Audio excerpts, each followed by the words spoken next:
Good morning, students. I am Shamlata Sharma from ASN High School. Today we are going to start chapter 9, subject mathematics, and the name of the chapter is Force and Laws of Motion. Force and Laws of Motion. जो motion का chapter है वो आप पहले भी पढ़ चुके हैं, जैसे लीनियर मोशन हो गया, तो इन सब में हमने पढ़ा था मोशन के बारे में। अब इसमें पढ़ेंगे लॉज हैं कुछ उसके मोशन के, एंड फोर्स। फोर्स मतलब क्या होता है, किसी भी चीज़ पर हम फोर्स करते हैं, पुश करते हैं, तो वो जो ऑब्जेक्ट है या थिंग है अपने प्लेस से थोड़ी सी आगे चली जाती है, ठीक है, उसको बोलते हैं फोर्स। फोर्स लगाना किसी चीज़ पर। In the previous chapter, we described the motion of an object along a straight line in terms of its position. जो straight line था, linear motion पढ़ा था, velocity and acceleration, ये सब किस में पढ़ चुके हैं हम, motion के chapter में। We saw that such a motion can be uniform or non-uniform। जो motion है कौन कौन से होते हैं, uniform and non-uniform। We have not yet discovered what causes the motion। लेकिन ये नहीं पढ़ा था हमने ये किस कारण से होता है motion. Why does the speed of an object changes with time। किसी भी जो ऑब्जेक्ट है उसकी स्पीड टाइम के साथ कैसे चेंज हो जाती है, इन सब मोशंस के क्या कारण है। What is the nature of this cause। तो इस चैप्टर में हम यही सब पढ़ेंगे। For many centuries, the problem of motion and its causes had puzzled scientists and philosophers। A ball on the ground when given a small hit। कोई भी ground पर बॉल है, अगर उसको स्मॉल हल्का सा ही हम हिट करते हैं, does not move forever, तो वो बिल्कुल भी नहीं आगे की तरफ नहीं जाती है या नहीं हिलती है। Such observation suggest the rest in the natural state of an object. तो इससे क्या हमें इसका मतलब क्या है कि जो बॉल है वो कौन सी पोजीशन में है, रेस्ट की पोजीशन में है। This remained the belief until Galileo and Isaac Newton developed an entirely different approaches to understand motion. अब देखो मोशन को समझने के लिए एक एग्जांपल है। फर्स्ट है, देखो इसमें क्या है, एक बास्केट है, ट्रॉली है, moves among the direction we push it. जब हम इसको पुश करते हैं, धक्का देते हैं, तो ये आगे की तरफ जाती है। और एक ये ड्रॉअर है, जब इसको पुल डाउन हम खींचते हैं तो ये हमारे आगे की तरफ हमारी तरफ ही आती है। तो ये क्या है हमारे, एक और दिया हुआ है the hockey stick hits the ball forward. जब हॉकी स्टिक से बॉल पर हिट करते हैं तो बॉल क्या आगे की तरफ जाती है। इसका मतलब एक में क्या हुआ है, पुशिंग, और एक में क्या हुआ है, पुलिंग और hitting. Objects change their state of motion. जो ये ट्रॉली है इसमें क्या किया है हमने, पुश किया है, ड्रॉअर में पुल किया है और हॉकी में हिट किया है। पुशिंग, पुलिंग और hitting objects change their state of motion. तो ये क्या, इनकी पोजीशन चेंज हो गई थी, is their state of motion. अब देखो इसमें, in our everyday life we observe that some effect is required to pull a stationary object into motion or to stop a moving object। We ordinarily experience this as a muscular effort and say that we must push or hit or pull on an object to change its state of motion। किसी भी object पे अगर हम push करते हैं, पुल करते हैं या हिट करते हैं तो वो क्या है, उसकी जो चेंज है, मोशन है, वो चेंज हो जाता है।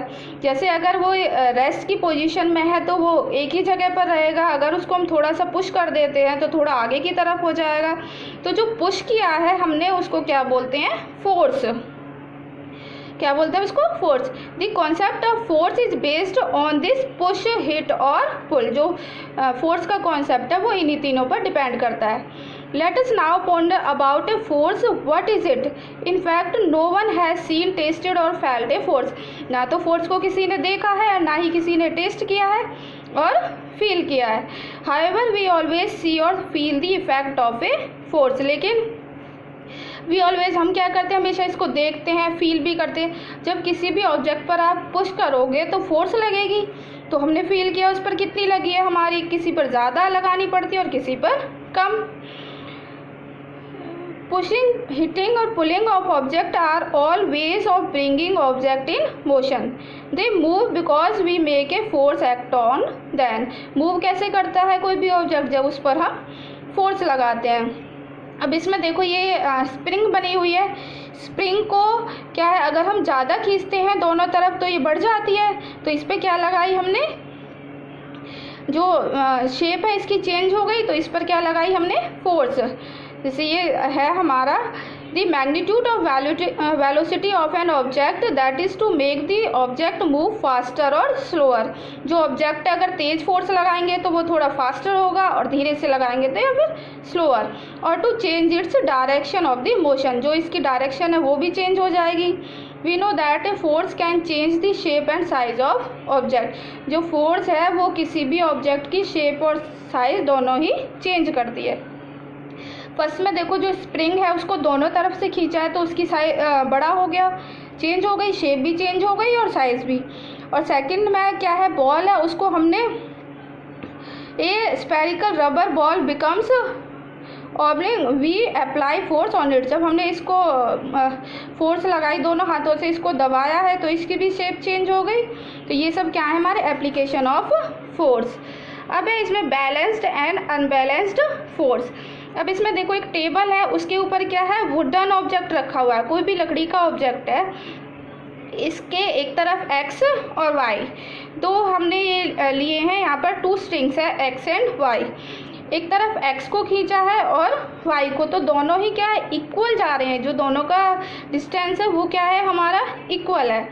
तो 2 forces acting on A wooden block, ये दे रखा है 2 फोर्सेस लगी हैं इस पर, तो इसको क्या बोलते हैं, बैलेंस्ड फोर्सेस. क्या होती है ये, बैलेंस्ड फोर्सेस. पहले एक्स की तरफ खींचा, सिमिलरली वाई की तरफ खींचा, तो दोनों की जो फोर्स है वो डिस्टेंस भी वो क्या हो गया हमारा, equal. 2 opposite forces of different magnitudes pull the block. In this case the block would begin to move in the direction of the greater force. जिसको खींचेंगे जिधर ज़्यादा फोर्स लगेगी, जो वुडन ऑब्जेक्ट है वो उसी तरफ जाएगा. 2 फोर्सेज आर नॉन बैलेंस्ड होती है. अगर हमारा एक तरफ ज़्यादा जाता है और एक तरफ कम है तो वो क्या होती है, unbalanced force. Unbalanced force acting on an object things it in motion. देखिए 2 forces are not balanced and the unbalanced force, not balanced या फिर unbalanced force acts in the direction the block moves. अब ये है इसमें table पर है, जो 2 वुडन ऑब्जेक्ट है वो दोनों तरफ इक्वल जाएगा.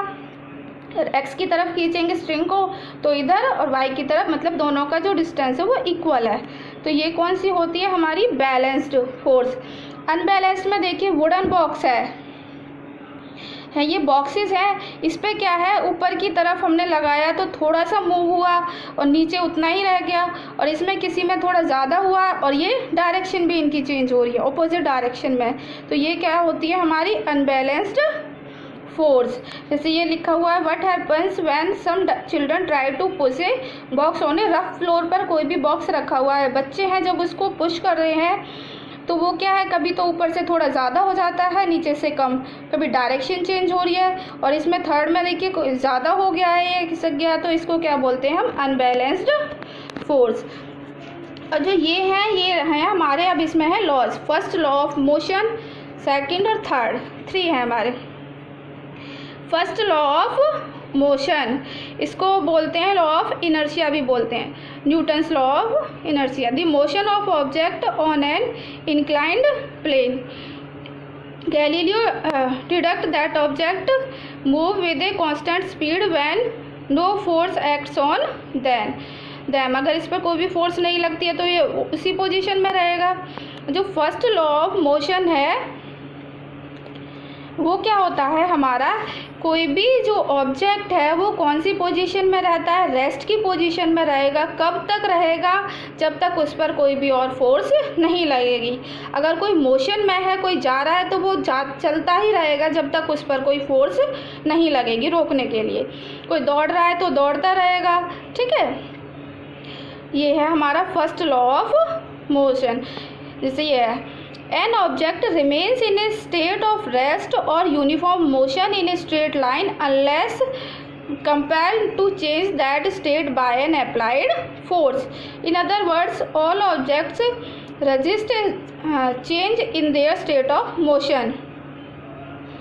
The tendency of undisturbed object to stay at rest or to keep moving with the same velocity is called inertia. That is why the first law of motion is also known as the law of inertia. इसको क्या बोलते हैं? law of inertia. ठीक है, अभी ये इसी का पढ़ लेते हैं, फर्स्ट लॉ ऑफ मोशन. अभी इसी चैप्टर को आगे कंटिन्यू करेंगे.